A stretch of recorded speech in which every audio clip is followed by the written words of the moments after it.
చదువుకోవాలి. మీరు నువ్వు పని చేస్తూ చదువుకుంటావా? పోనీ ఎందుకు రాదురా? మాకు వచ్చి మేమంతా వచ్చి చదువుకున్నావా? ఇష్టపడి చదువుకున్నావు. నీకు కష్టపడుతున్నావు. నువ్వు చదువు రాదని ముందే చెప్పేస్తున్నావు. నువ్వు చదువు రాదంటే రాదు, వస్తుందంటే వస్తుంది. రాదని మనసులో పడకూడదు. ఇష్టపడి ఏ పని చేసినా నీకు కలిసి వస్తుంది. ముందు నీ మీద నీకు నమ్మకం ఉండాలా. కుర్రాడివి కదా నువ్వు, ఎప్పుడు గొర్రెలే మేపుతావా? నెక్స్ట్ లెవెల్కి వెళ్ళాలి కదా.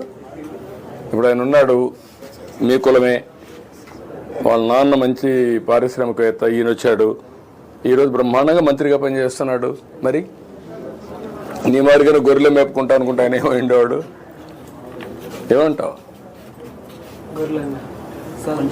చదువుకుంటూ గొర్రెలు మేపు. చదువు కూడా ఇంటికాడ నుంచి కూర్చొని నేర్చుకోవచ్చు, అప్పుడప్పుడు క్లాసులో పోవచ్చు, అప్పుడు డిగ్రీలు వస్తాయి. 2 పనులు చేయి. ఎందుకంటే చదువుకుంటే పెద్ద కష్టం కాదు. ఈరోజు సెల్ ఫోన్ వాడతావా? బ్రహ్మాండంగా కొడతావా? సెల్ఫీ తీస్తావా? మరి ఎట్లా నేర్చుకున్నావు? ఎందుకంటే మీరు బీసీలంతా మీ ఊరంతా ఓట్లు వేస్తారు. నాకు ఎప్పుడు వేసారా? ఎప్పుడు వేస్తారు. తెలుగుదేశం అంటే మీకు అభిమానం, అందుకే మిమ్మల్ని పైకి తేవాలని నేను. అగ్రవర్ణాలే కాకుండా బీసీలు మీరు అందరూ పైకి రావాలి. దానికోసమే నేను ప్రత్యేకమైన శ్రద్ధ పెడుతున్నాను. మీలాంటి కుర్రాలను చదివించడం, ఆర్థిక సహాయం చేయడం, పైకి తీసుకురావడం, ఇవన్నీ.